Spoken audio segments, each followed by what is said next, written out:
Bueno, muy buenas tardes a todos. Eh, Les doy la Buenas bienvenida tardes. al tercer conversatorio sabatino de historia. En este conversatorio sabatino les voy a presentar mi libro recién publicado, el cual se titula Edward Gregory, 1801-1875, biografía y genealogía del músico inglés, que también fue comerciante, industrial y hacendado, y residió en Santa Marta, Cartagena, Medellín, Río Negro, Caloto, Popayán y Cali.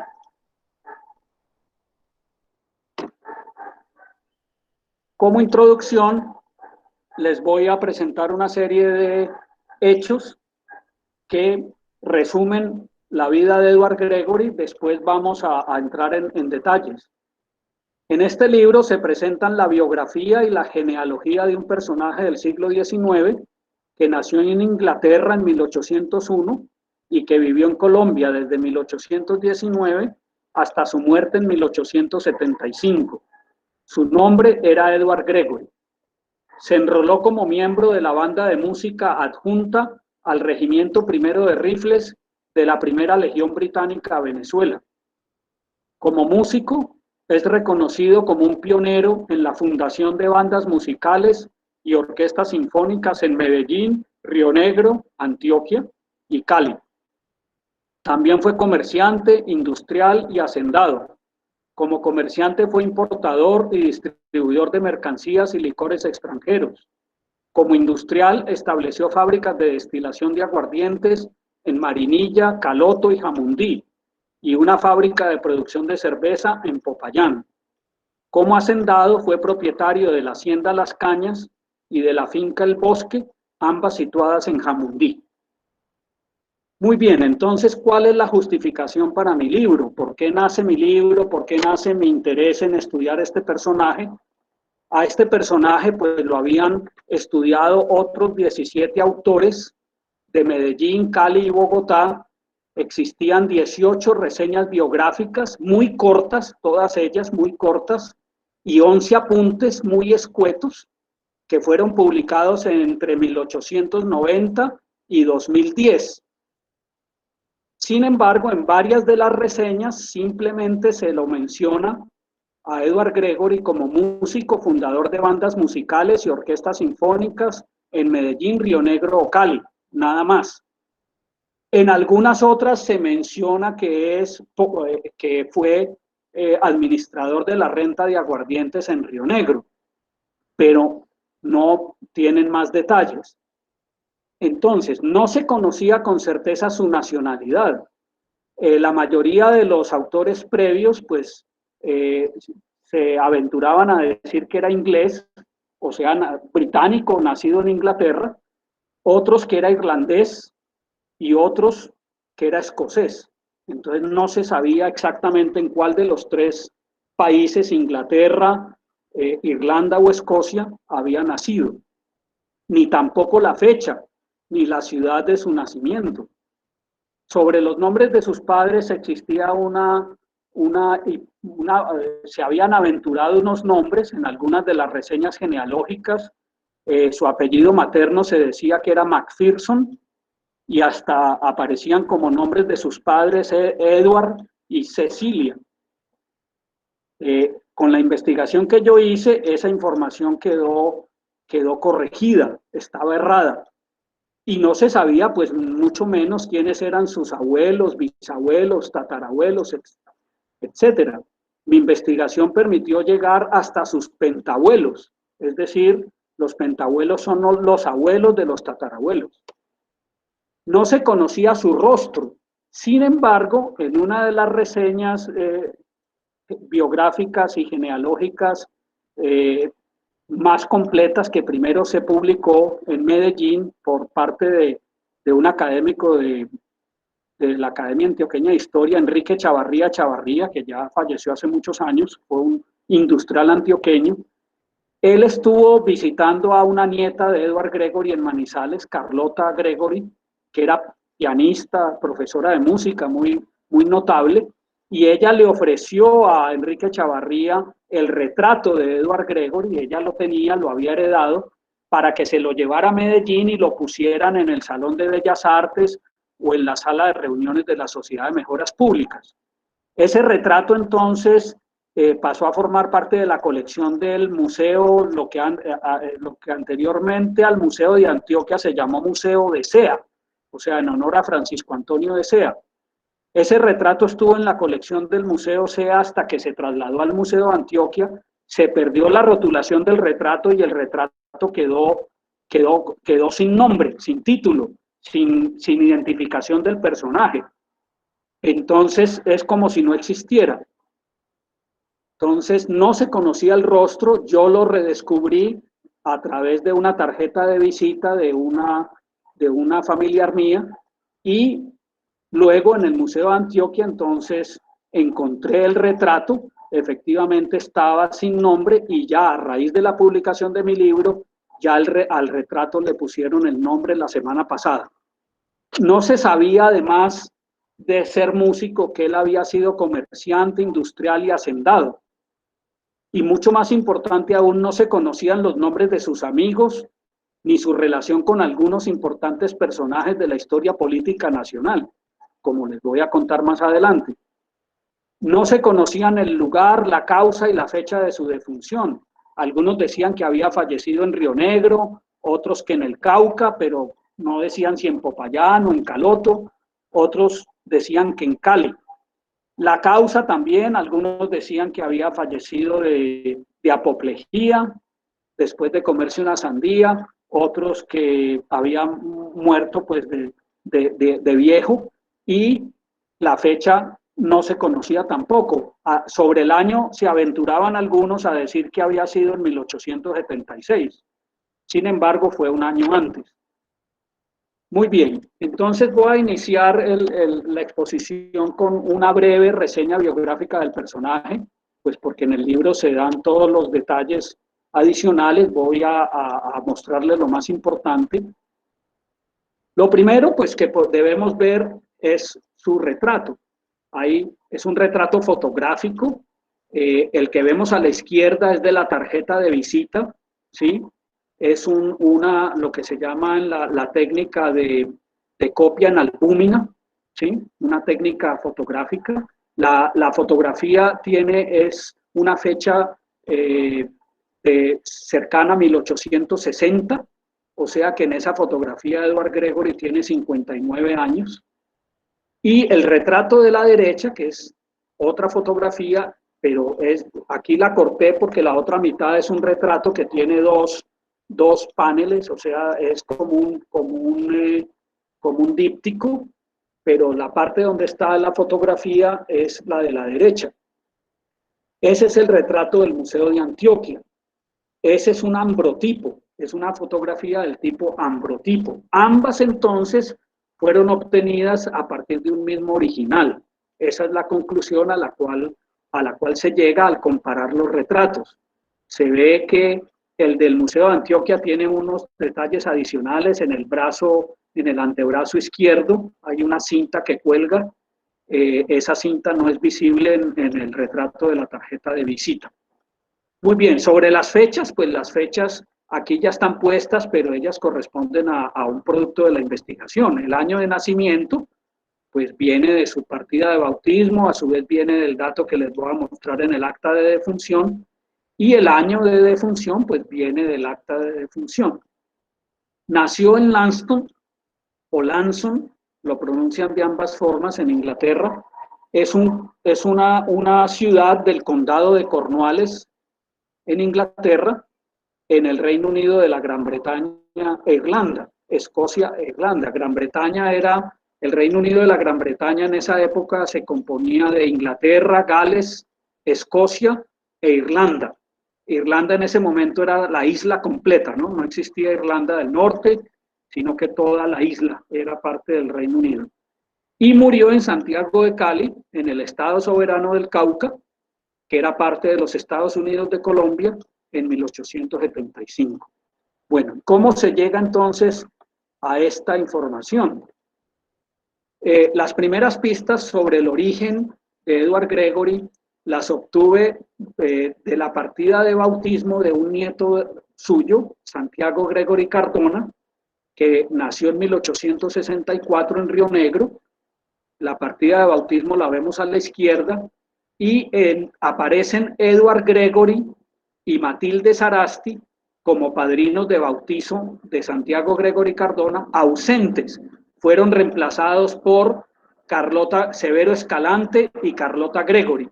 Carlota Gregory era nieta también de hermana pues de Santiago, hermana mayor, ya tenía como 13 años, entonces por eso fue madrina.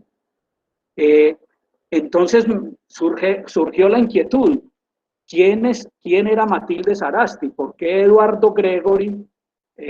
Primero tengo que decirles que desde el siglo XIX ya los nombres de los extranjeros en Colombia se castellanizaban, entonces él ya no firma ni figura como Edward, sino como Eduardo. Eso lo hacían todos los extranjeros en los documentos públicos. No se admitían los nombres extranjeros como tales, sino que se castellanizaban. Entonces, ¿quién era Matilde Sarasti? ¿Por qué aparecen como padrinos de bautizo ausentes del nieto de Edward? El apellido Sarasti pues me resultaba familiar porque acá en Cali, al frente de la casa nuestra, vivió la familia de Guillermo Clausen Restrepo y Socorro Sarasti Arango, y estaba el obispo Juan Francisco Sarasti Jaramillo.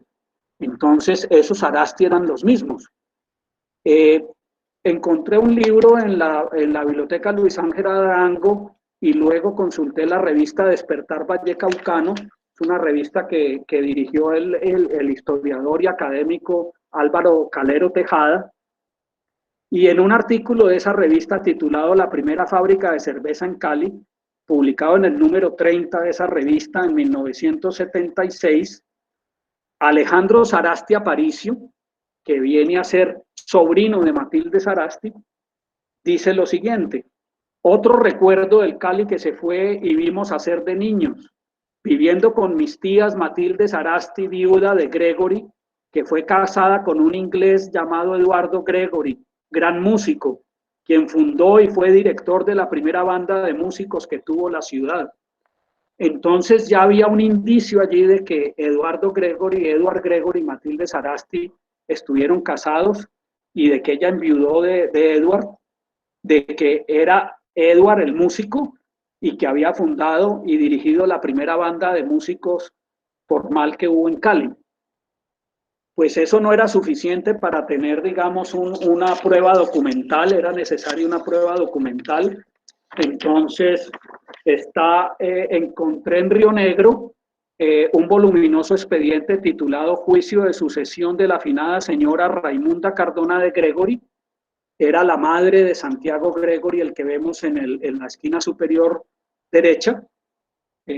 Cuando ella murió, entonces ella murió sin testar, sin dejar testamento, y hubo un juicio de sucesión, una causa mortuoria, y en ese voluminoso expediente, en un folio, aparece lo siguiente: una comunicación de Santiago Gregory de Castro, el esposo de la afinada, padre del que vemos en la fotografía en la pantalla, y en un renglón le pide al juez que no incluya algunos objetos que le legó su padre, Edward Gregory, una flauta, un violín, todos los libros, cuadernos y papeles de música, y en particular un regalo que le hizo la señora Matilde Sarasti de Gregory, viuda de mi finado señor padre, un reloj de oro que lo usaba él. Entonces allí claramente ya se ve que efectivamente, como lo había dicho Alejandro Sarasti Aparicio, sobrino de Matilde, ella estuvo casada con Edward Gregory y había enviudado de él. Faltaba encontrar la prueba definitiva, que era la partida de matrimonio. Entonces la partida de matrimonio la vemos a la derecha. Ese matrimonio ocurrió el 26 de noviembre de 1850, fue oficiado por el presbítero José Joaquín Orejuela, con licencia del cura párroco de la iglesia de San Pedro de Cali, el doctor Gregorio de Camacho. Y el matrimonio tuvo la dispensa del obispo diocesano de Popayán por el impedimento de disparidad de culto. O sea, Edward Gregory todavía profesaba la religión anglicana y Matilde Sarasti pues profesaba la religión católica. Entonces fue un matrimonio interreligioso con la dispensa del obispo de Popayán. Muy bien. ¿Para qué nos sirve esta información? Para tener clara lo que aparece en el acta de defunción civil de Edward Gregory, que fue anexada a su causa mortuoria de 1875, y fue su cuñado, Alejandro Sarasti Reina, hermano de Matilde, quien informó al juzgado, ¿sí?, a la notaría, el deceso de Edward Gregory, diciendo que había muerto en su casa de habitación, situada en el marco en el barrio La Merced, que daba a 3 cuadras de la iglesia de San Pedro.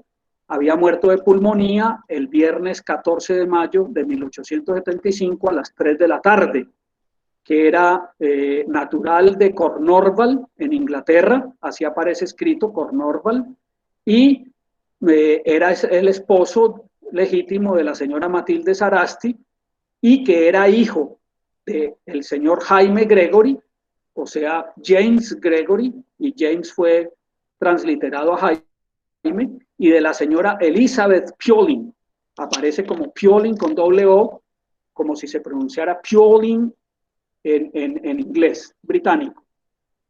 Y después del acta de defunción, pues ya siguen los otros documentos de la causa mortuoria. Entonces, debido a Alejandro Sarasti Reina es que pudimos saber realmente cuál era el origen de Edward Gregory, que era inglés, nacido en Cornwall. Cornwall es un toponímico extraño, pero es el equivalente a Cornwall. Cornwall es Cornualles o Cornualia o Cornovia, como se decía en latín. Es ese condado que está en el suroeste de Inglaterra, es el condado más al suroeste de Inglaterra, está señalado en la flecha a la izquierda. El condado donde está Londres está mucho más arriba, está acá está el condado, el Greater London está aquí, y acá está Cornwall, cuya capital actual es Truro. Y a la derecha tenemos un mapa de 1814 de Cornualles con la ubicación de Lanston, la ciudad natal de Edward Gregory. Pues en el acta de defunción no menciona la ciudad, pero esa la descubrí encontrando la partida de bautismo de él en Cornualles.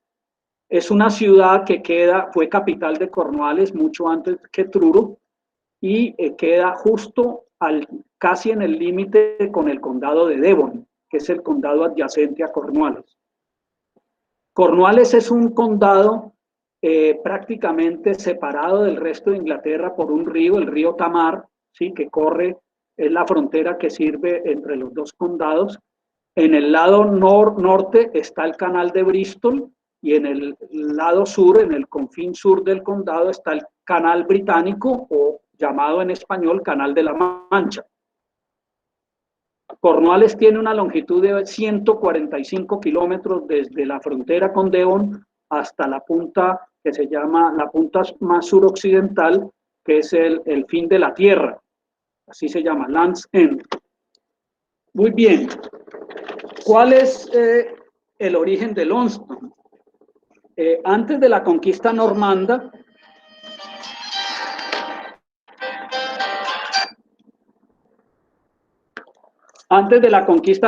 existía un asentamiento de agricultores celtas y sajones con el nombre de Landstefan, cuyo significado era iglesia de Esteban, y que estaba situado en el nororiente de Cornualles, muy cerca de la desembocadura del río Kensi en el río Tamar, que es el que sirve de frontera entre los condados adyacentes de Devon y Cornualles. En ese poblado había una iglesia colegiada de clérigos seculares y un mercado, y desde el reinado de Etelredo II el Indeciso, que tuvo lugar entre los años 978 y 1016, operaba una ceca, o sea, una casa de acuñación de monedas. Cuando el duque Guillermo de Normandía invadió a Inglaterra y triunfó en la batalla de Hastings, que le ganó al rey Harold, en el año 1066, se convirtió entonces en el rey Guillermo I y le dio a su hermano materno Roberto, conde de Mortain, como compensación por su generosa colaboración y participación en la invasión, extensas propiedades y tierras, las más importantes de las cuales, 247 haciendas, estaban en Cornualles. Roberto estableció la corte y el centro administrativo de su condado muy cerca al poblado de Llanstefan, construyendo un castillo sobre un promontorio, el que vemos en la fotografía a la izquierda, en lo alto de una colina situada al otro lado del río Kensi, o sea, al sur de Llanstefan. Sobre el promontorio se levantó la torre principal del castillo, rodeada de un patio amurallado, y en la falda de la colina se construyeron las demás edificaciones del castillo, rodeadas a su vez de una muralla exterior con puerta de acceso. Un nuevo poblado denominado Dunheved, que es un nombre britónico que significa colina hinchada, se formó y creció alrededor del castillo, desplazando rápidamente en importancia al asentamiento vecino de Llanstefan, después de que el mercado que existía en ese asentamiento fuera trasladado antes del año 1086 a Dunheved, por orden de Roberto, el conde de Mortain. Luego Dunheved pasó a llamarse Lanston. Lanston es un toponímico que viene constituido por tres partículas. Lan, ¿sí?, que significa iglesia; Cester, que significa castillo; y Town, ciudad. Entonces el nombre de Lanston significa iglesia, castillo, ciudad.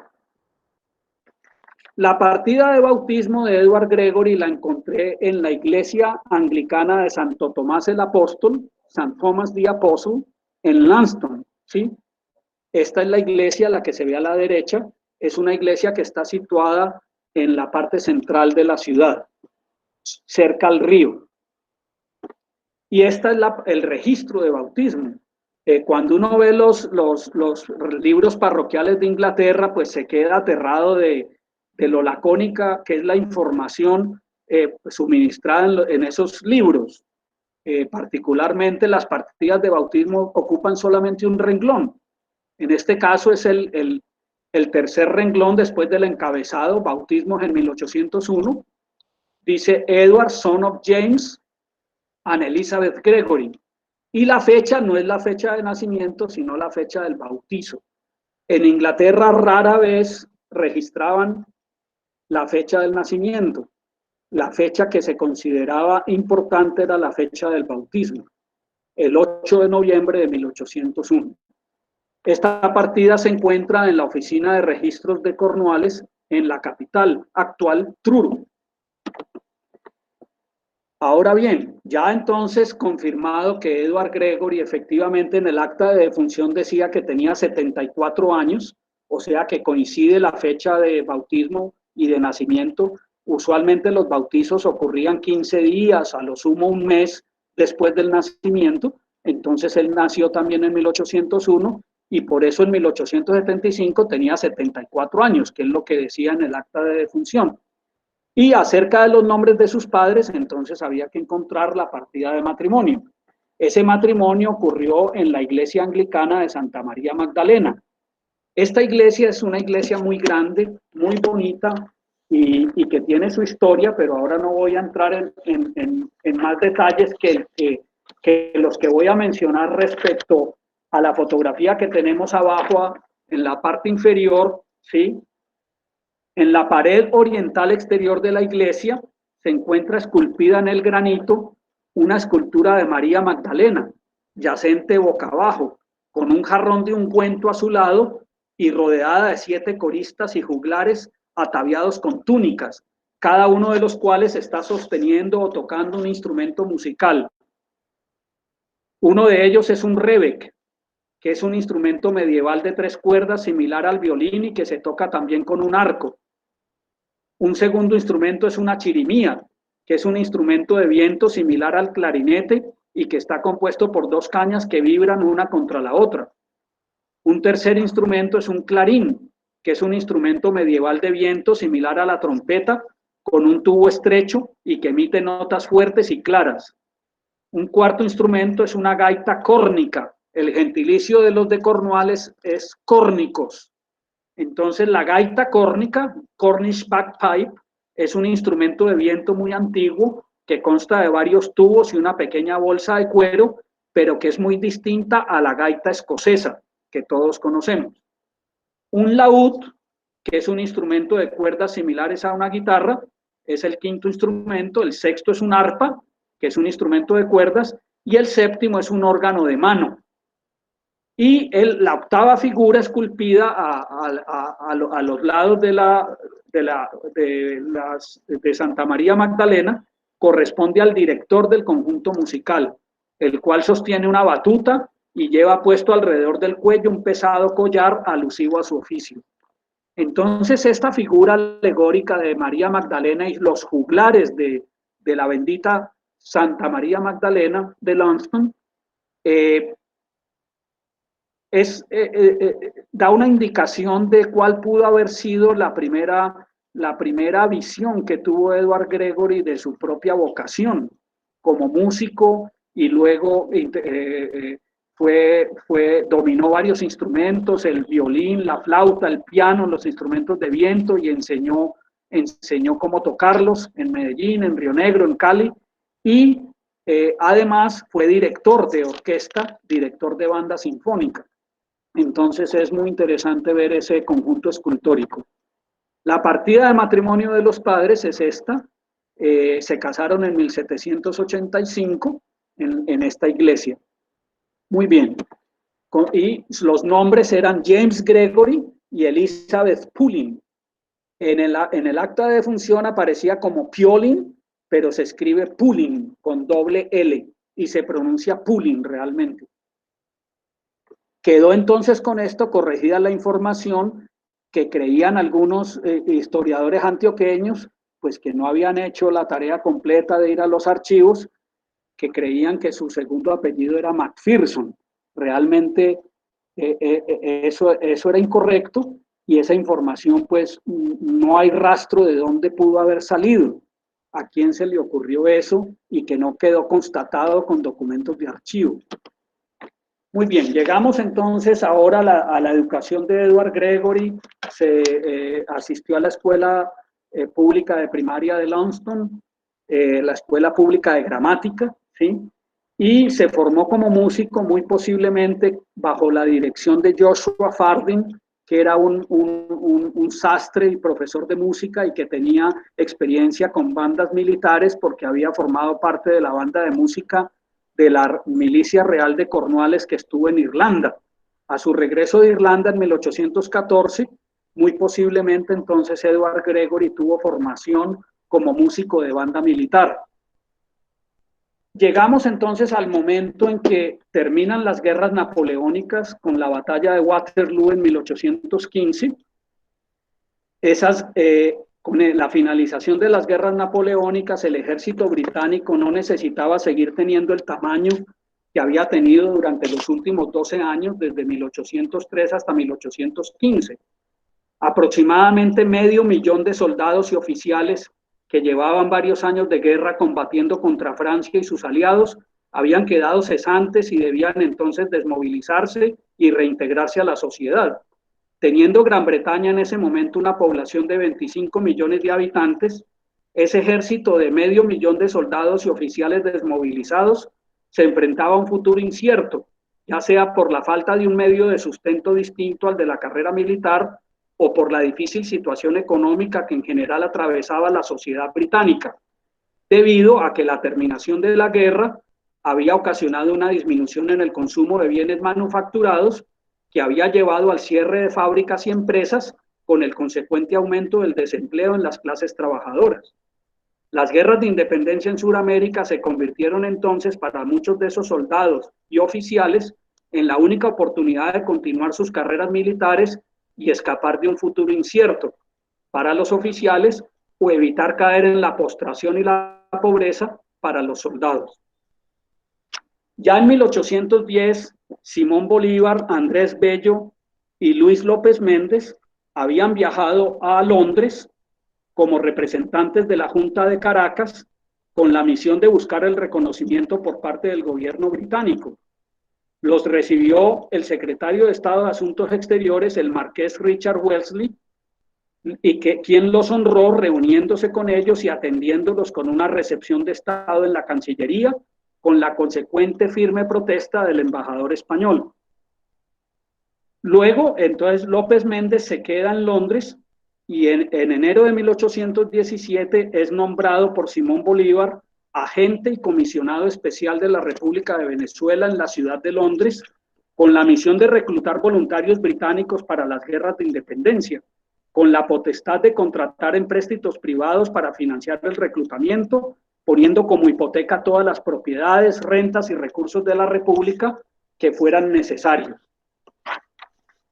Para mayo de 1817, López Méndez ya había empezado sus actividades de propaganda y estaba comenzando a reclutar oficiales con comisión, es decir, que habían alcanzado un rango en el ejército británico mediante un nombramiento hecho por la corona, y oficiales sin comisión, es decir, que habían alcanzado el rango en el ejército británico mediante promoción dentro de las filas, después del reclutamiento.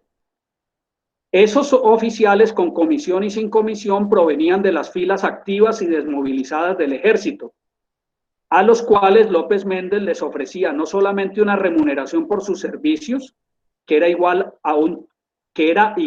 o un tercio mayor a la que habían tenido durante las guerras napoleónicas, y la cual se haría efectiva después de llegar a Venezuela, sino también una promoción al rango inmediatamente superior al que hubieran alcanzado en el ejército británico.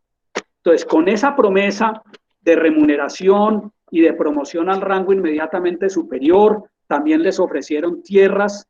A los 5 años de estar en Venezuela, les ofrecían una cantidad de tierras en acres, en hectáreas, dependiendo del rango, y la nacionalidad venezolana si querían residir en Venezuela. Entonces, la participación británica en la independencia se le debió a esa tarea ardua de reclutamiento por parte de Luis Seferino López Méndez Núñez y Mesa de Aguilar, a quien Bolívar llamó en algún momento el verdadero libertador de América, por el esfuerzo de haber reclutado a estos legionarios. Pero ¿por qué se necesitaban legionarios? ¿Por qué se necesitaban extranjeros para que vinieran a librar las batallas de la independencia?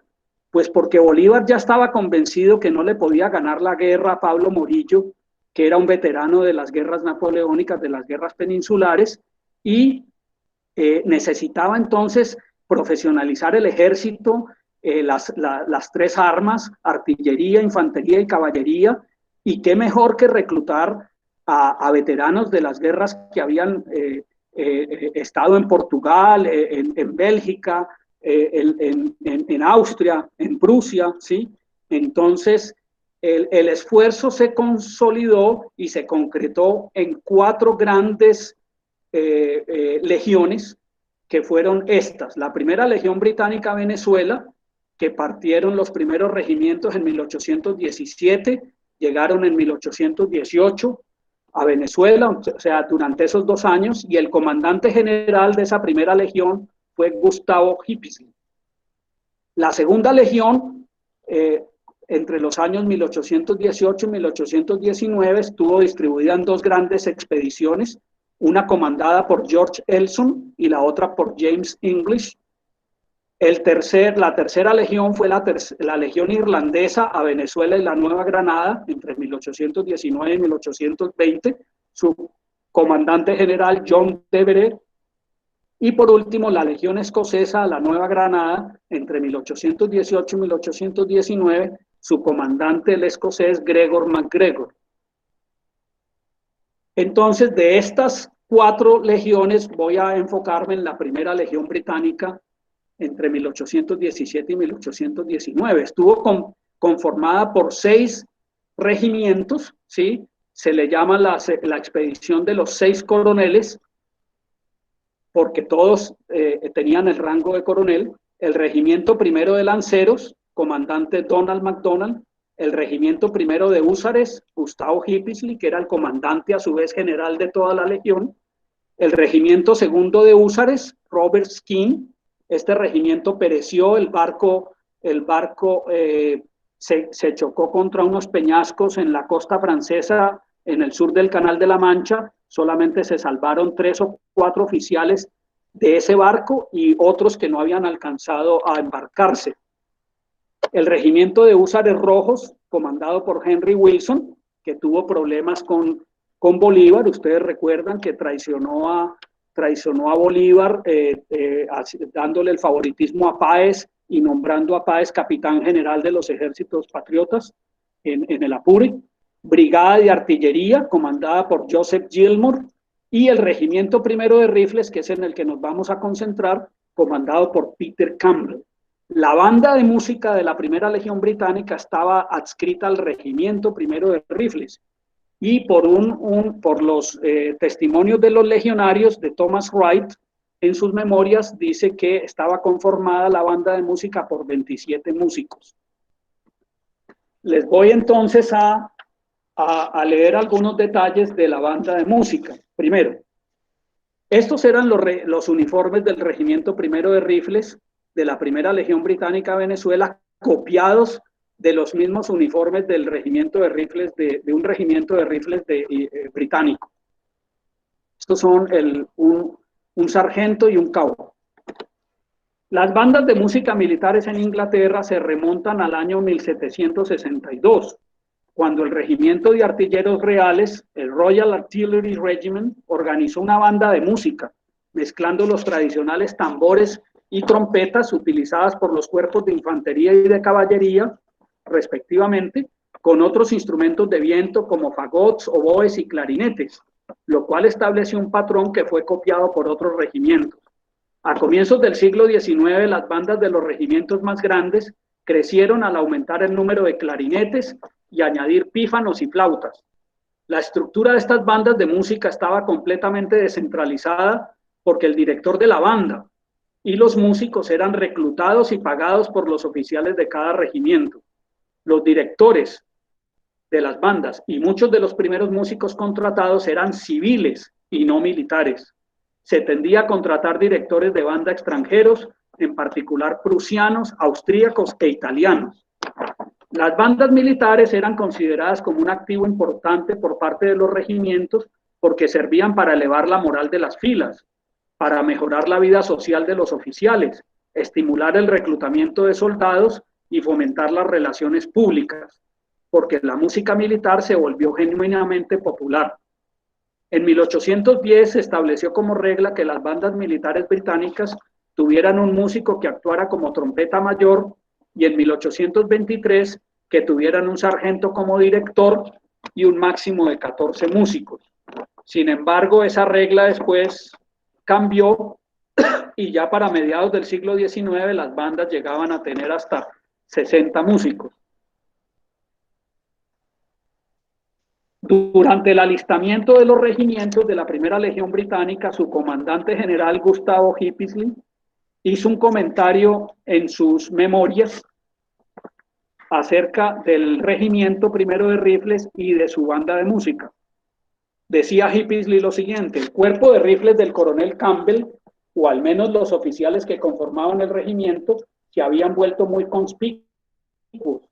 A donde uno quisiera ir, los rifles de Venezuela eran objeto de observación, y a pesar de los esfuerzos del coronel, a todos sus movimientos se les daba extrema publicidad. La frecuencia de sus cenas y fiestas en Londres y cerca de esta ciudad, la aparición en uniforme de algunos de los miembros del regimiento en lugares públicos de diversión, y por último, pero no menos importante, la excelencia de la banda de música del regimiento, que acompañaba a los oficiales a donde fuera que ellos cenaran juntos, eran los temas de conversación general. Aún durante el periodo en el que la banda estuvo estacionada en Chelsea, ellos se reunían cada mañana como un encuentro común para practicar y ensayar, en una casa cerca a la residencia de un oficial con el rango de general, cuyos oídos eran saludados durante la hora del desayuno con repetidas vivas de éxito para el cuerpo de rifles de Venezuela, success to the Venezuelan Rifle Corps, y su ira era repetidamente ablandada o arrullada hasta olvidar el brindis, por el suave y dulce sonido emanado del encantador tubo de un flageolet tocado por el director de la banda. Entonces el regimiento primero de rifles zarpó de del sur del río Támesis para alcanzar el Canal de la Mancha. El tiempo desafortunadamente no estuvo favorable y tuvo que devolverse hasta Falmouth. Ya después de estar en el extremo de Cornualles se devolvió y estuvo en Falmouth unos días y después volvió a zarpar, pero tuvo que regresar de nuevo y se quedó en Foy, en el puerto de Foy desde diciembre de 1817 hasta el 2 de enero de 1818. Entonces, en las memorias, en el diario de uno de los legionarios, que era médico, Robinson, menciona la siguiente anécdota. El viento que nos había retenido empezó entonces a cambiar para el pesar de nuestros nuevos amigos, los amigos de Foy. Allí estuvieron 3 semanas y nos preparamos para zarpar. Terminamos el año en alegre sociabilidad y a las 12 en punto la banda tocó el tema Los días de Lang Syne, los viejos días de los viejos tiempos. Es un tema musical que les voy a poner al final, seguida por varias otras apropiadas melodías. El viernes 2 de enero de 1818 levamos anclas a las 9 de la mañana. Todos los habitantes de la villa se aglomeraron en diversos puntos desde donde podían tener una completa vista de nuestro buque, que se llamaba el Dawson, era una fragata, la fragata Dawson, a medida que navegaba hacia el exterior.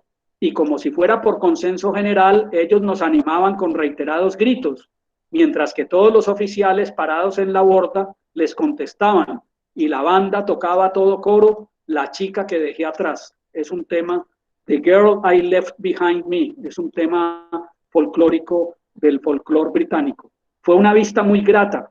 A medida que nos alejábamos, observábamos muy cerca la costa a varias de las damas que nos habían acompañado en nuestras fiestas bailables, corriendo a lo largo del terreno más escarpado, agitando sus pañuelos blancos, tanto como si dijeran, Dios los bendiga y que todas las cosas buenas y prósperas los acompañen en su honorable empresa.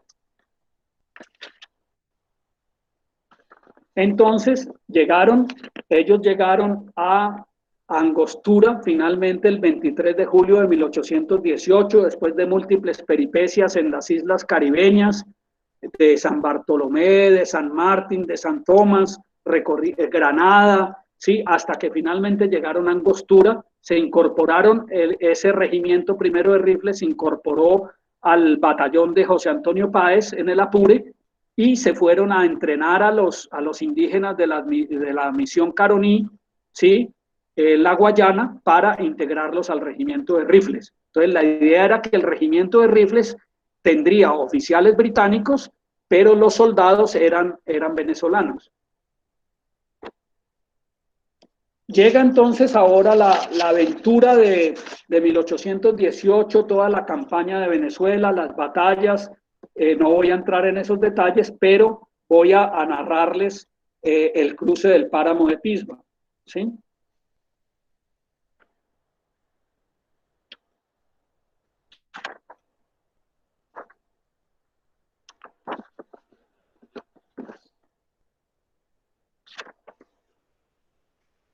Un momento, por favor. El 27 de mayo de 1819, el Ejército Libertador partió hacia el occidente y después de recorrer 310 kilómetros en 7 días, llegó el 2 de junio a Guasdualito, pueblo situado al norte del río Arauca, donde Bolívar y Páez llegaron a un acuerdo por medio del cual Bolívar se dirigiría hacia Casanare con la infantería para reunirse con las tropas del general Francisco de Paula Santander, y Páez se dirigiría hacia Cúcuta con la caballería para distraer la atención de los realistas.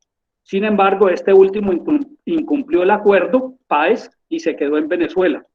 El 4 y el 5 de junio las tropas de Bolívar hicieron el difícil cruce del río Arauca, el cual se había desbordado debido a las fuertes lluvias, y llegaron a las planicies inundadas del Casanare. El 13 de junio Bolívar llegó a Tame, donde se encontró con Santander. El 14 de junio el ejército llegó al pueblo de Betoyes, sede del cuartel general de Santander. Hasta el 17 el ejército descansó de su penosa marcha desde el Apure y fue organizado para la siguiente fase de la campaña. El 18 el ejército vadeó el río Tame, el 19 vadeó el río Casanare, el 20 de junio acampó en el Cantón Cordero y el 21 acampó en el Trapiche del Toche. El 22 de junio llegó a Pore, capital de la provincia de Casanare, para unirse con el grueso del ejército de Santander, conformado por 1.200 hombres distribuidos en 2 batallones de infantería y 2 escuadrones de caballería. La vanguardia del ejército libertador quedó al mando del general Santander y la retaguardia, que incluía al regimiento primero de rifles al mando del mayor irlandés Arthur Sandys y a la legión británica al mando del coronel irlandés James Rooke. Esta retaguardia quedó a su vez al mando general del general Sublette. El 23 de junio la vanguardia del ejército comenzó su ascenso al piedemonte llanero, arribando al pueblo de Nunchía, y el 24 de junio vadeó los ríos Nunchía y Tocaría. El 25 de junio la vanguardia llegó al pueblo de Morcote.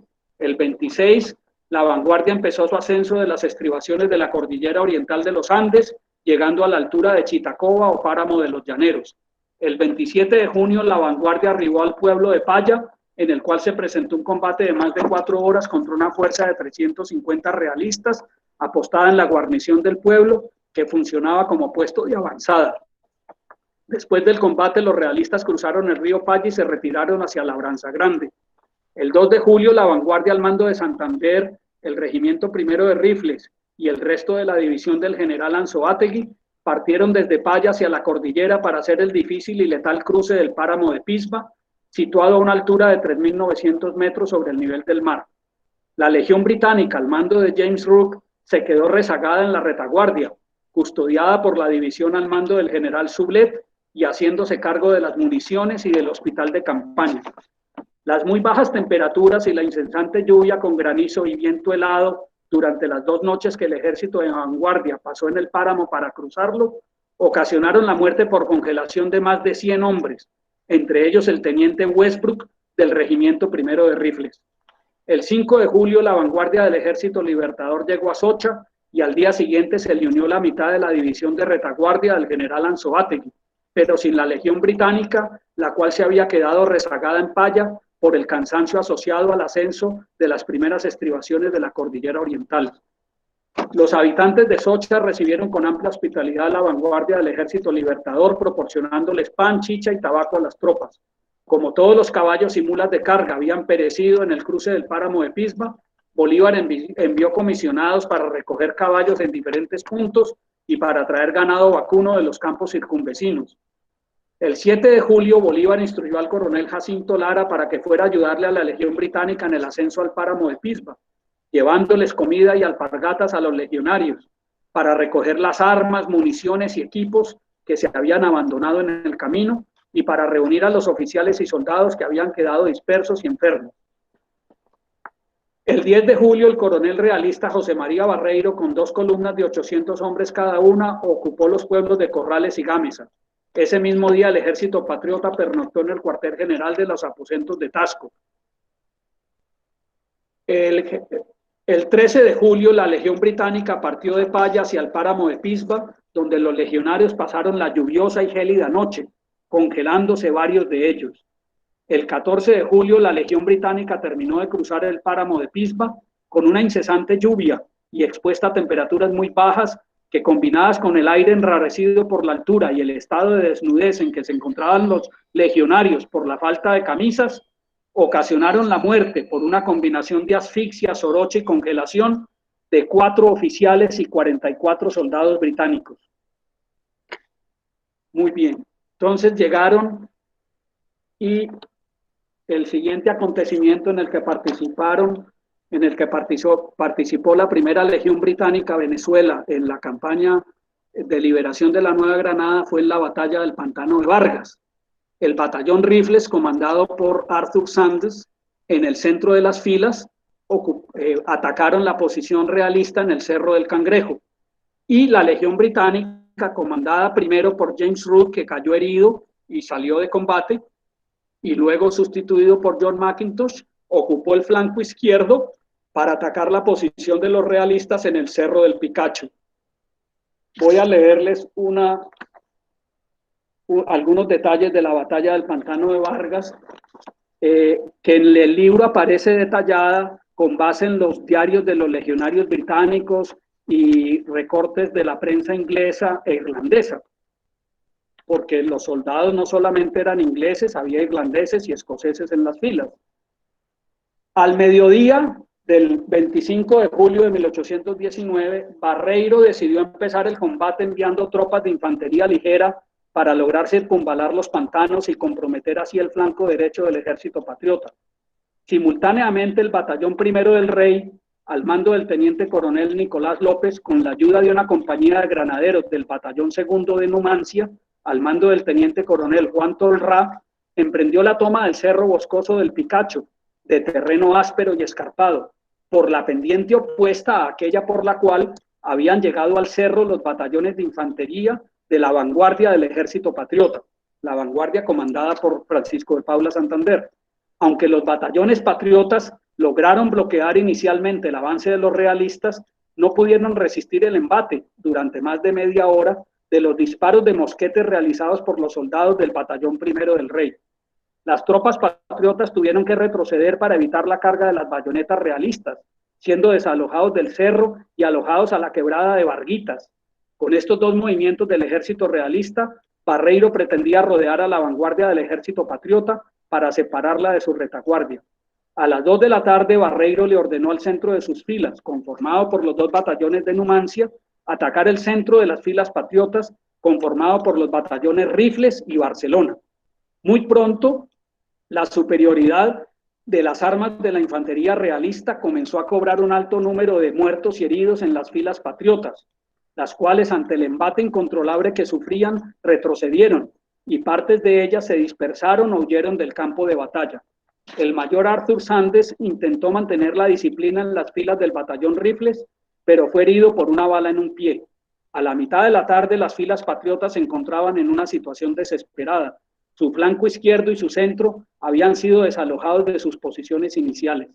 Desde una prominencia rocosa, la cual se conoce hoy en día como Cerro Bolívar, situada al sur de la casa de Varguitas, Bolívar decidió entonces que la legión británica, que se encontraba en la retaguardia del ejército patriota, se dirigiera hacia el flanco izquierdo para enfrentarse a los batallones de infantería realistas en el Cerro del Picacho, cuyas tropas eran 3 veces más numerosas que las de Rooke y dominaban las pendientes y alturas del cerro. Los legionarios británicos emprendieron el ascenso por las pendientes del cerro, recibiendo una intensa descarga de los mosquetes de la infantería realista. El coronel James Rooke recibió 2 balazos que le destrozaron el hueso húmero del brazo izquierdo y quedó por fuera del combate. El mayor John McIntosh tomó el mando de los legionarios y los condujo cuesta arriba, arengándolos y prohibiéndoles disparar antes de llegar a la cima del cerro. Aunque varios de los legionarios cayeron muertos o heridos durante el trayecto ascendente, la mayoría de ellos logró alcanzar la cima para formar una línea de fuego y disparar contra los realistas. Con el embate de los disparos hechos por los legionarios, muchos realistas cayeron muertos o heridos, y antes de que pudieran recuperarse los que continuaban combatiendo, McIntosh les ordenó a sus filas atacar con las bayonetas, haciendo que los realistas retrocedieran hacia los árboles que coronaban la cima del cerro. El intercambio de disparos resultó ser muy parejo hasta cuando las municiones de los legionarios comenzaron a agotarse. McIntosh les ordenó entonces descender del cerro para ir en busca de pertrechos. Mientras tanto, en el centro del campo de batalla, el combate no se definía a favor de ningún bando. Aunque los realistas habían emprendido 2 cargas de bayoneta contra las tropas de los batallones Rifles y Barcelona, obligándolas a retroceder, estas habían logrado regresar al frente para continuar combatiendo con la intención de arrebatarle el Cerro del Cangrejo a los realistas. Después de un tiempo, Barreiro envió al ataque a 2 compañías de caballería de los Dragones de Granada que se encontraban en la retaguardia del ejército realista. El ingreso de su caballería al campo de batalla empezó a inclinar la balanza a favor de los realistas. Con este ataque y el repliegue en descenso desde el Cerro del Picacho por parte de los legionarios británicos, el ejército patriota se encontraba muy cerca de la derrota. Con la batalla casi perdida, Bolívar había exclamado con angustia: "Se nos vino la caballería y se perdió la batalla". El teniente coronel Juan José Rondón, comandante del escuadrón de lanceros y héroe de la batalla de Queseras del Medio, le replicó a Bolívar: "¿Cómo se va a perder si mis jinetes no han combatido?", siendo entonces autorizado por Bolívar para entrar en la batalla con la frase: "Haga lo que pueda, salve pues usted la patria, coronel". Con 14 lanceros montados a pelo de caballo, Rondón cargó contra el centro y frente posterior de las filas realistas, acompañado de las bayonetas de las tropas del batallón Rifles, al mando del mayor Arthur Sandes, quien perdió de un disparo a su caballo y recibió luego otra herida de bala, esta vez en un muslo. Las filas del ejército realista que recibieron la carga de Rondón fueron destrozadas por el ataque de los lanceros que con su acción pudieron tomarse el Cerro del Cangrejo. Mientras tanto, los legionarios británicos al mando de John McIntosh, que habían llegado a la retaguardia del ejército patriota para reabastecerse de municiones, recibieron la orden por parte de Bolívar de volver a atacar por el flanco izquierdo a las tropas realistas apostadas en el Cerro del Picacho. Apoyados por el batallón Bravos de Páez y el teniente coronel Joaquín París, los legionarios británicos ascendieron por segunda vez la empinada cuesta del Cerro del Picacho para entablar combate. El avance de los patriotas cuesta arriba fue costoso porque los realistas disparaban escondidos detrás de los árboles. Después de media hora, las municiones de los realistas empezaron a agotarse. Barreiro le ordenó al resto de su retaguardia entrar en batalla, pero la reserva del batallón tercero de Numancia se rehusó a avanzar debido al sangriento resultado del ataque previo de los lanceros de Rondón sobre el centro de las filas realistas. Solamente las compañías restantes de los dragones de Granada accedieron a entrar en combate, pero como el terreno parecía inapropiado para la caballería, accedieron a... Barreiro hizo que desmontaran los caballos para poder avanzar por el sendero que estaba sumergido por el agua de las lluvias. Apenas empezó a avanzar por el sendero, esa caballería desmontada fue atacada por un segundo escuadrón de lanceros de la caballería patriota que había salido desde la retaguardia conducido por el teniente Lucas Carvajal. Debido al poco espacio que tenían para moverse, los dragones realistas no pudieron evitar con sus pistolas y sables el embate de las lanzas de los patriotas, perdiendo sus estandartes después de que los sargentos que los portaban fueran atravesados por los lanceros. Ante la desastrosa situación, los sobrevivientes del bando realista rompieron filas e intentaron huir, siendo perseguidos por los lanceros que los alcanzaron y destruyeron. Cuando los patriotas parecían ganar la contienda, se desató una lluvia torrencial sobre el campo de batalla. Al mojarse los cartuchos, los combatientes tuvieron que acudir a la lucha cuerpo a cuerpo, usando las culatas de los mosquetes, los sables, las bayonetas y las lanzas para aporrear y acuchillar a los enemigos. Ya con la última luz del día, el capitán Daniel O'Leary recibió una herida de sable en la frente que le dejaría una cicatriz por el resto de su vida. Al anochecer, las tropas de ambos bandos se encontraban agotadas por la contienda y ya no era posible distinguir entre amigos y enemigos. Cientos de heridos quedaron desatendidos en el campo de batalla. Los sobrevivientes quedaron desorientados en la oscuridad de la noche y no lograron encontrar sus campamentos hasta la mañana siguiente. De acuerdo con el boletín del Ejército Libertador, los patriotas sufrieron 104 bajas entre muertos y heridos. Otras estimaciones sitúan las bajas de los patriotas en el rango de 150 a 300. En contraste, las bajas del ejército realista se estima que fueron de unos 500 hombres entre muertos y heridos. De la Legión Británica fueron muertos en batalla el teniente Daniel Casilli, ayudante del mayor McIntosh, y 7 soldados. Quedaron heridos el coronel James Rooke, el mayor Arthur Sandes, el teniente Lawrence McGuire, el subteniente Hugh McManus y 20 soldados. Al coronel Rooke lo encontró malherido en las faldas del Cerro del Picacho el capellán del ejército patriota Andrés María Gallo. Rooke fue conducido a la casa de Varguitas, donde se lo acostó en una banca de madera a la espera de recibir ayuda médica. Al amanecer del día siguiente llegó el doctor Thomas Foley, quien después de examinar la tremenda herida en el brazo de Rooke, determinó que la única solución posible para evitar que Rooke falleciera era amputarle el brazo desde el hombro. Foley procedió entonces a realizar la amputación, administrándole alcohol a Rooke como anestésico, antes de cortar el hueso del brazo izquierdo con una sierra y cauterizar el muñón con fuego. Durante el procedimiento, Rooke permaneció inmóvil y no manifestó queja alguna. Al término de este, con la mano derecha, Rooke agarró el brazo amputado y lo levantó por encima de su cabeza gritando: ¡Viva la patria! Entonces Foley le preguntó: ¿cuál patria? ¿Inglaterra o Irlanda? A lo que Rooke contestó: la que me ha de dar sepultura. Para su convalecencia, Rooke fue trasladado al monasterio de los frailes agustinos calzados en Belén de Chámeza, conocido como Belencito, y el doctor Foley dejó instrucciones detalladas para el tratamiento de la herida y el cuidado del paciente. Sin embargo, esas instrucciones fueron ignoradas y el vendaje de la herida fue retirado para cambiarlo por otro enjuagado con aceite y vino, después de la cual sobrevino la gangrena que produjo la muerte de Rook 3 días después. Muy bien, entonces después de la batalla del Pantano de Vargas y de la batalla de Boyacá, donde también estuvieron el batallón Rifles y la Legión Británica, pues siguió la entrada triunfal a Bogotá, luego el batallón Rifles se le añadieron venezolanos que estaban en el ejército realista y que se integraron al ejército patriota. El batallón Rifles fue enviado al norte del país, a las provincias de Pamplona y Socorro. Luego tuvieron una campaña hacia Valledupar para tratar de unirse con la Legión Irlandesa. Terminaron yendo a Barranquilla, donde el coronel Mariano Montilla les envió la misión de ir a Santa Marta para tomarse a Santa Marta. El batallón Rifles participó en la batalla de Ciénaga, tuvo una participación destacada junto con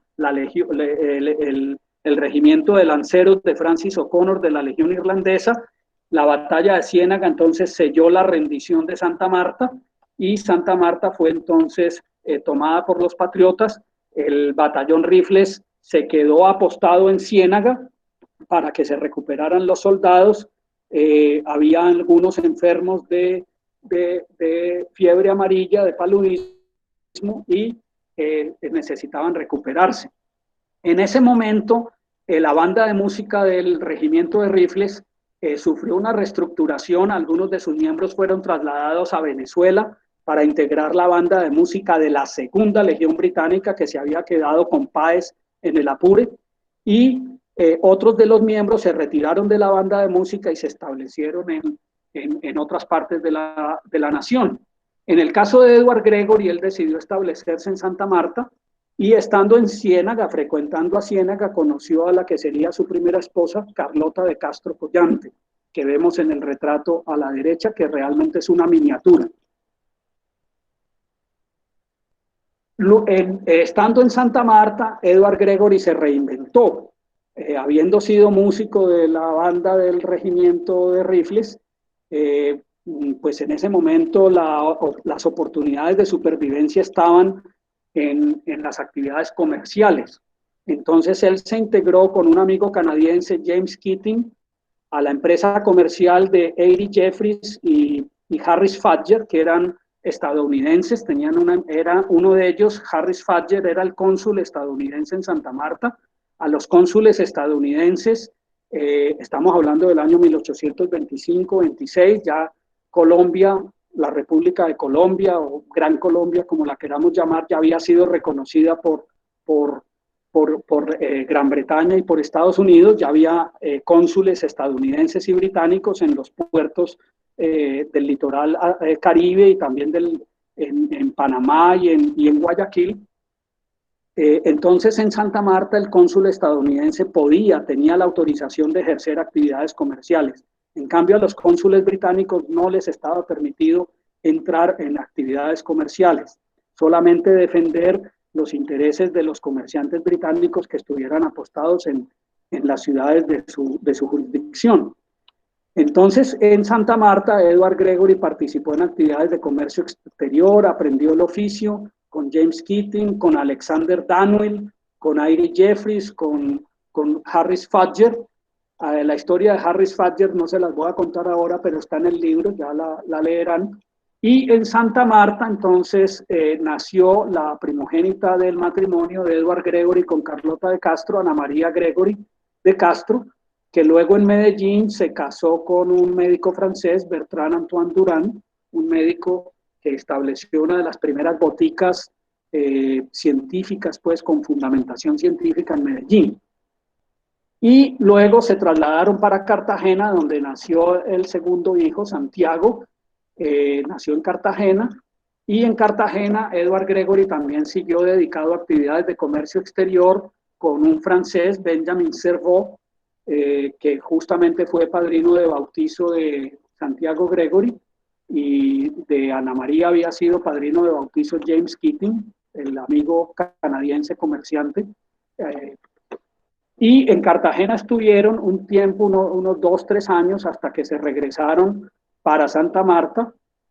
En Santa Marta llegó el año 1834, el terremoto de 1834 en Santa Marta. Santa Marta quedó prácticamente destruida con ese terremoto. Y al mismo tiempo a Edward lo invitaron a Medellín, a vivir a Medellín, tres importantes comerciantes de Medellín. Esos tres comerciantes, ¿sí?, eran Gabriel Echeverri Escobar, que fue uno de los personajes más importantes en la colonización del suroeste antioqueño y noreste caldense, pues de lo que después se llamó Caldas, Alejo Santamaría y Eugenio Martín Uribe. Esos tres prósperos comerciantes invitaron a Edward Gregory para establecerse en Medellín, para que fundara una banda de música y una orquesta sinfónica, y también para que compartiera su experiencia en el comercio exterior. Estos comerciantes traían mercancías importadas desde Jamaica y pues Gregory conocía todos los detalles de esas transacciones. Gregory vivió en una casa, esta es la plaza mayor, en esa época la plaza mayor de Medellín, donde está la iglesia de Nuestra Señora de la Candelaria, hoy se llama Parque de Berrío, y en una de las casas que había sido Palacio Episcopal, previamente Edward Gregory estableció su residencia. Llegó a Medellín en 1835, quiso montar un juego de loterías de cartel, lo que hoy en día se llama bingo. Inicialmente se lo prohibieron, pero después se lo permitieron, pero después se lo volvieron a prohibir. Entonces ahí se dedicó de lleno a la música, fundó una orquesta sinfónica que amenizaba bailes, amenizaba fiestas. Hubo una gran fiesta con la inauguración de una casa en esta plaza del comerciante Juan Uribe Mondragón. Fue uno de los primeros grandes bailes y fiesta social que hubo en Medellín, que costó pues una suma de dinero exorbitante. Esa casa se inauguró y Edward Gregory pues dirigió la orquesta que amenizó el baile en esta inauguración de esa casa. Edward Gregory era violinista, pero también flautista. Realmente primero fue flautista y después violinista. Durante la banda de música del regimiento de rifles, seguramente pues no había violines, no había en esa banda violines, sino solo flautas y tambores, y posiblemente algunos instrumentos de viento, pues como trompetas y cornetas, que eran los que se necesitaban para las órdenes de guerra. Estas son flautas córnicas, o sea, de Cornualles, son autóctonas de Cornualles, y dos de esas flautas están en el Museo de Antioquia, ¿sí? Ahora que vaya a Medellín tengo que apersonarme de esa diligencia de la reseña de esas flautas. Muy bien. Luego entonces Edward Gregory iba frecuentemente a Río Negro porque allá tenía estudiantes de música, entonces se mantenía entre Medellín y Río Negro, pero surgió la oportunidad de el remate de la renta de aguardientes. Resulta que las provincias, por la descentralización administrativa, estoy hablando del año 1845, 46, 47, hubo una ley de descentralización y la idea era que las provincias de la nación fueran autosuficientes en el recaudo de sus impuestos y en el crecimiento de su infraestructura y en sus obras. Entonces, la provincia de Antioquia sacó a remate la renta de aguardientes de varios de sus cantones y Edward Gregory participó en el remate de esa renta para 3 cantones, Río Negro, Marinilla y Salamina. Se ganó el remate y entonces se convirtió en asentista de la renta de aguardientes, ¿sí? Esta es una panorámica de Río Negro tomada desde la colina del cementerio donde se encuentra el mausoleo de José María Córdoba. Al fondo vemos la iglesia mayor de Río Negro. Estas son las escrituras de la diligencia relativa al remate de la renta de aguardientes, con fecha 28 de mayo de 1847. Quedó nombrado asentista. Entonces, ¿qué era un asentista? Tenía el derecho a recaudar el impuesto a los aguardientes, tenía que suministrar los aguardientes, o sea que Edward Gregory tuvo que montar una fábrica de destilación de aguardientes, la montó en el paraje Pereira del regimiento del Carmen, hoy se llama Carmen de Viboral, en el cantón de Marinilla, ¿sí? Allí montó la fábrica de destilación de aguardientes, fabricaba los aguardientes que vendía, a su vez entonces recaudaba el impuesto y pagaba el arrendamiento de la renta de aguardientes. Sin embargo, ocurrieron algunas dificultades porque necesitaba unos comandantes de resguardo para vigilar que no hubiera contrabando de aguardiente, que no hubiera fabricación ilegal de aguardientes. Entonces, tuvo algunos inconvenientes, coincidió también con la defunción de su primera esposa, Carlota de Castro, que falleció en Ciénaga, y visitando a unos familiares, y entonces Gregory decidió trasladarse al Cauca. Llega a Cali primero, llega a Cali en 1849, al año se casa con Matilde Sarasti, y en Cali tiene una primera fábrica de destilación, pero el Ramón Mercado y otros que tenían intereses en las rentas de aguardientes le incautaron sus alambiques, él demandó y se los volvieron a entregar. Sin embargo, decidió trasladarse a Caloto. Entonces en Caloto conoció, y en Popayán, porque alternaba entre Popayán, Caloto y Cali, conoció a Julio Arboleda Pombo. Julio Arboleda se había educado en Inglaterra, hablaba inglés, tenía pues una educación británica, y Edward Gregory pues congració muy bien con Julio Arboleda, y Julio Arboleda en ese momento era socio de la renta de aguardientes, del monopolio de aguardientes de Popayán, de la provincia de Popayán. Entonces le ofreció a Gregory venderle su parte en esa empresa, pero Gregory le dijo que él quería comprarle todo, que hablara con sus socios para que le vendieran a él la totalidad del monopolio.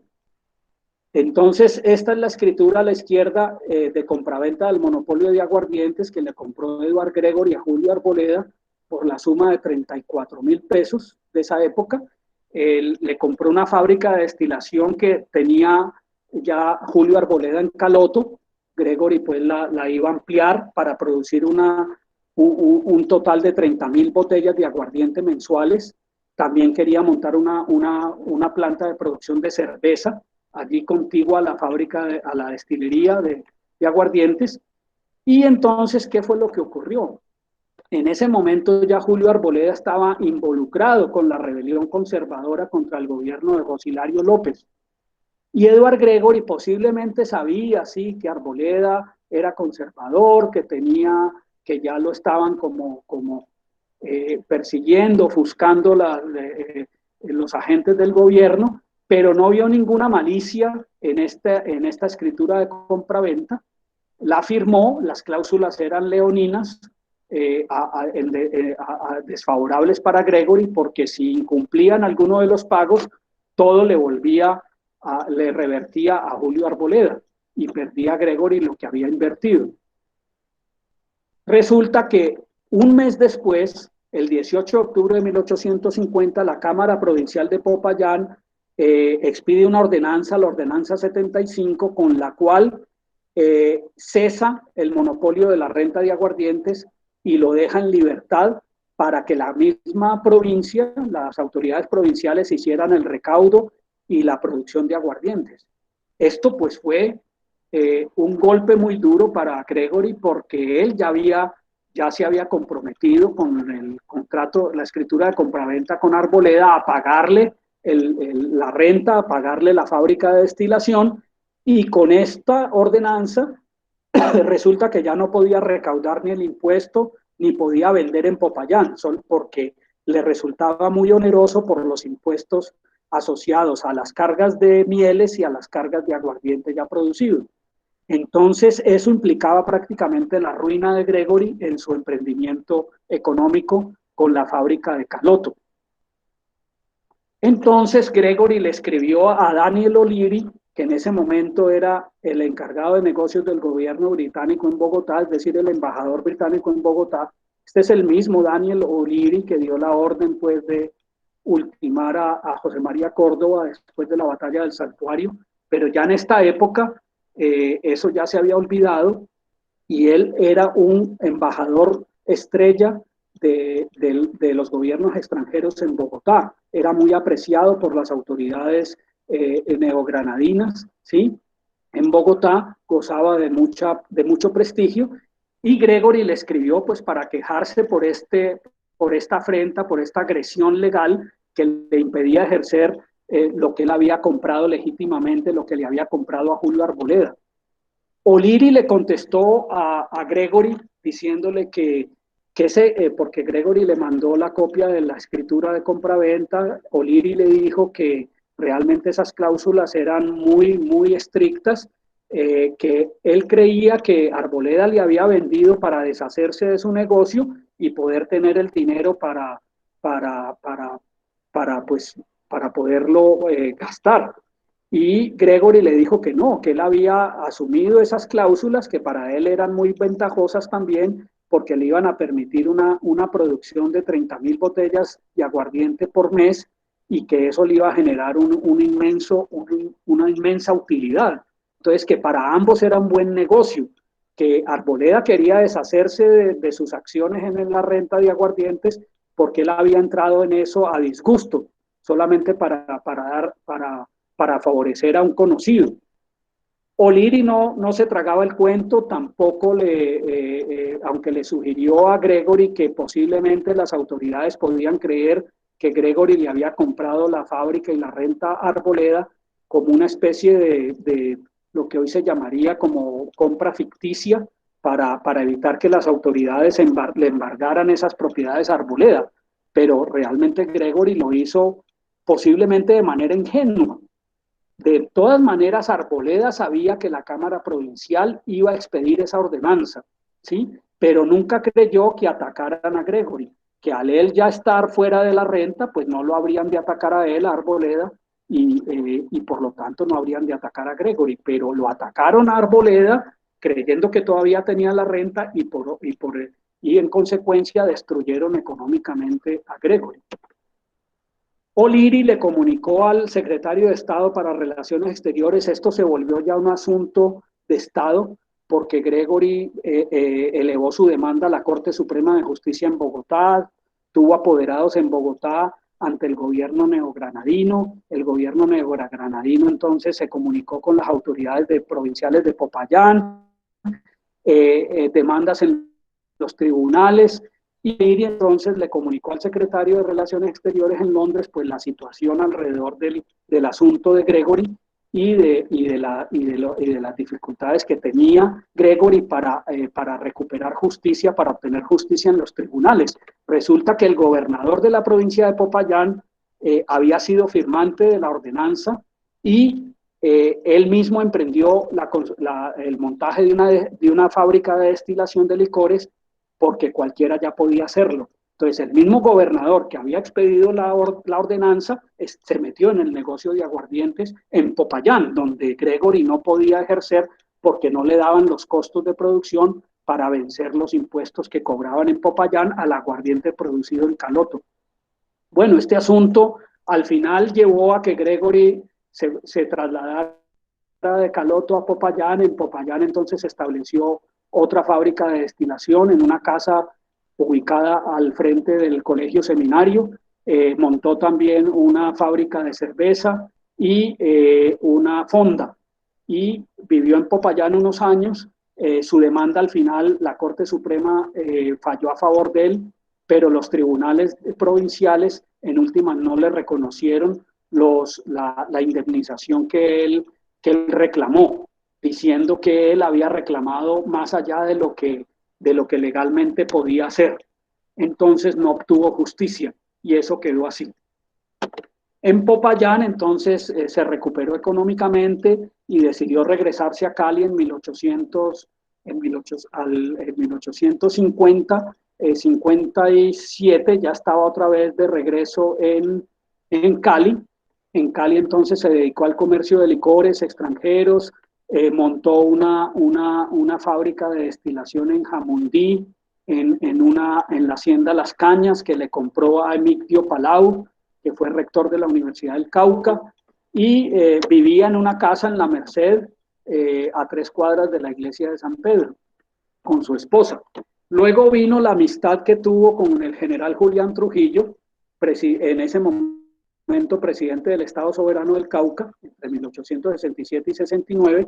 En el 68, Gregory decidió venderle la hacienda Las Cañas al general Julián Trujillo. En esa hacienda, Gregory tenía un trapiche de azúcar, tenía una fábrica de destilación de aguardientes, tenía ganado, tenía también fábrica de quesos, y se la vendió a su amigo el general Julián Trujillo. En el libro hay varias cartas dirigidas a Julián Trujillo acerca de esta transacción. Y luego ya en 1875 Gregory cae enfermo, se enferma de pulmonía, muere. Antes de eso, 3 años antes, había dejado su testamento. En su testamento entonces le deja la mayor parte de sus bienes a su segunda esposa, Matilde Sarasti, y el resto a sus 2 hijos, Santiago y Ana María. Parece ser que ya se había convertido al catolicismo, porque existe partida de inhumación de él en los libros parroquiales de la iglesia de San Pedro. Aparece inhumado por Fray Damián González, que en ese momento era el cura párroco de San Pedro. Entonces se convirtió al catolicismo, sin embargo no le alcanzaron a administrar los santos sacramentos. Él murió el 14 de mayo, fue enterrado el 19 de mayo, o sea, 5 días transcurrieron, seguramente para que llegaran sus 2 hijos desde Ana María desde Medellín y Santiago desde Río Negro. Bueno, ahora sigo para terminar con la presentación del libro como tal. Este es el libro impreso que cada uno de ustedes tendrá. Ya me encargaré de hacérselos llegar a cada uno de ustedes. Los primeros ejemplares me los entregaron esta mañana. Sin embargo, la versión digital ya había sido publicada el 27 de noviembre y ya se las había hecho llegar. Tiene su portada, su contraportada con la reseña completa del libro, y tiene 9 capítulos. En el primer capítulo, que se titula Antecedentes, hago una recopilación y examen crítico de todas las reseñas biográficas sobre Edward Gregory previamente publicadas por otros autores, con el fin de señalar la presencia de varios errores e inconsistencias en la información contenida en esas reseñas o apuntes. Son 29 apuntes y reseñas en total. ¿Cuáles son las fuentes documentales para este capítulo? Pues las reseñas y los apuntes publicados por otros autores. Ese capítulo tiene 24 páginas. El capítulo 2 se titula Origen y Ancestros, va desde 1801 retrospectivamente hasta 1579, hasta los pentabuelos, desde Pofil hasta Lonston. En este capítulo se presentan los documentos de archivos históricos y parroquiales que permitieron dilucidar la nacionalidad, lugar de origen y ancestros familiares de Edward Gregory, y se hace la presentación de su árbol genealógico desde sus padres hasta sus pentabuelos. ¿Cuáles fueron las fuentes documentales? Los registros de bautismo, matrimonio y defunción en unas 30 parroquias de Inglaterra, del condado de Cornualles. Este capítulo tiene 94 páginas. Y un producto de este capítulo pues es el árbol genealógico, que viene en una copia ampliada anexa al libro. El capítulo 3 es el periodo 1801-1821, desde Lonston hasta Santa Marta como músico de la Legión Británica.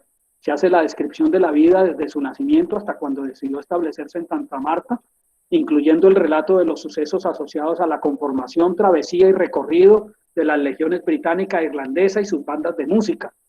La mayor parte de ese capítulo es toda la narración de las peripecias de las legiones británica e irlandesa.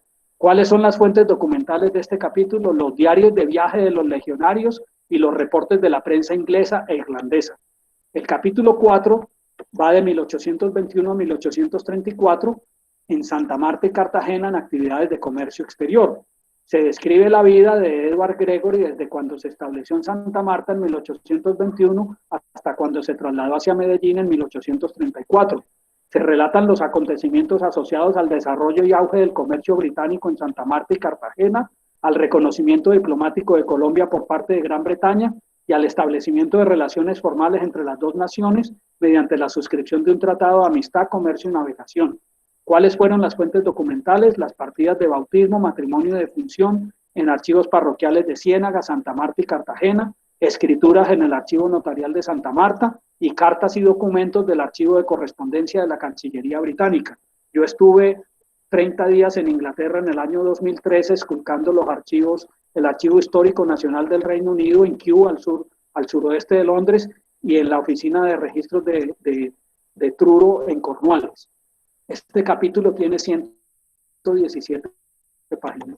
El capítulo 5, periodo 1834-1849, en Medellín y Río Negro, como músico fundador de orquestas y bandas y docente, y como industrial y asentista de la renta de aguardientes de los cantones de Río Negro, Marinilla y Salamina. Se describe su vida desde cuando llega a Medellín en 1834 hasta cuando decide trasladarse a Cali en 1849. ¿Cuáles fueron las fuentes documentales, escrituras y documentos del Archivo Histórico de Antioquia en Medellín y del Archivo Histórico de Río Negro? Este capítulo tiene 65 páginas. Capítulo 6, periodo 1849-1857, en Cali, Caloto y Popayán, como comerciante y fabricante de licores y cerveza. Se describe la vida de Edward Gregory desde cuando llegó a Cali desde Río Negro en 1849 hasta cuando regresó a Cali desde Popayán en 1857. Se relatan los acontecimientos asociados a la guerra bipartidista de 1851 en el Valle del Cauca, Valle con V, pues porque es la región geográfica, no el departamento que todavía no existía, y su efecto en los intereses comerciales británicos y en particular en los negocios de Gregory. Fuentes documentales, escrituras y expedientes del Archivo Histórico de Cali, del Archivo Histórico del Cauca, cartas y documentos del Archivo General de la Nación y cartas y documentos del Archivo de Correspondencia de la Cancillería Británica. Este capítulo tiene 140 páginas. Capítulo 7, periodo 1857-1875, en Cali como comerciante y hacendado. Se describe la vida de Gregory desde cuando regresó a Cali, desde Popayán en 1857 hasta su defunción en 1875, incluyendo las diligencias asociadas a su causa mortuoria y juicio de sucesión desde la apertura de su testamento cerrado y sellado hasta la liquidación y partición de sus bienes. Entre otras cosas, el liquidador y partidor de su mortuoria fue Eustaquio Palacios, el autor de la obra El Alférez Real. Fuentes documentales, las escrituras del Archivo Histórico de Cali. Este capítulo tiene 66 páginas. Capítulo 8 es el más largo del libro, Descendientes. En este capítulo se hace una relación detallada de los descendientes de Edward Gregory desde sus hijos hasta sus tataranietos, con notas biográficas y genealógicas. Las fuentes documentales para este capítulo fueron los registros parroquiales de bautismo, matrimonio y defunción en los archivos de Medellín, Río Negro, Manizales y Cali, y escrituras y documentos del Archivo Histórico de Antioquia en Medellín y del Archivo Histórico de Río Negro. Este capítulo tiene 172 páginas. El capítulo 9 se titula Síntesis biográfica, es una compilación de los hechos más importantes de la vida de Edward Gregory, tiene 8 páginas. Y finalmente los anexos. En el anexo 1 se muestra los dos retratos de Edward Gregory, el de la tarjeta de visita y el del Museo de Antioquia. El anexo 2 se muestran fotografías de los documentos más importantes. En el anexo 3 se muestran fotografías de la tierra natal de Edward Gregory, o sea, de Lanston y las villas vecinas donde nacieron sus ancestros, las iglesias parroquiales.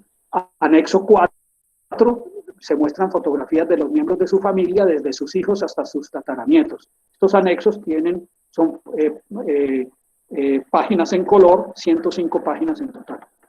Bueno, terminamos. Preguntas, comentarios y tertulia. Y les voy a mostrar en algún momento, les voy a poner la pieza musical de los viejos tiempos, que fue la canción que cantaron los legionarios al salir de Fort. Entonces,